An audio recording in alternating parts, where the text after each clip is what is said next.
Election ward number 14માં તિરંગા યાત્રાનું આયોજન કરવામાં આવ્યું હતું। જમ્મુ કાશ્મીરના પહેલગામ ખાતે પ્રવાસીઓ ઉપર થયેલા આતંકી હુમલાની ઘટના બાદ ભારતીય સેનાએ ઓપરેશન સિંદૂર દ્વારા મા ભારતીને તથા આપણા તિરંગાને અપાવેલ ગૌરવને વધાવવા દેશભરમાં 13મીથી 23મી મે સુધી રાષ્ટ્રવ્યાપી તિરંગા યાત્રા યોજાઈ રહી છે। આ તિરંગા યાત્રા પણ આપણને એકતાના સૂત્રમાં બાંધી રાખીને રાષ્ટ્રહિત પ્રથમના ભાવને જાળવી રાખતો ખૂબ મહત્વનો અવસર છે।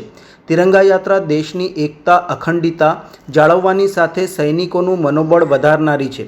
ભારતના ગૌરવને વધાવવા અને વીર સૈનિકોના અભિવાદન આપવા તિરંગા યાત્રા ઇલેક્શન વોર્ડ નંબર 14માં ગુજરાત વિધાનસભાના મુખ્ય દંડક તેમજ રાવપુરાના ધારાસભ્ય બાળુભાઈ શુક્લની આગેવાનીમાં યોજાઈ હતી।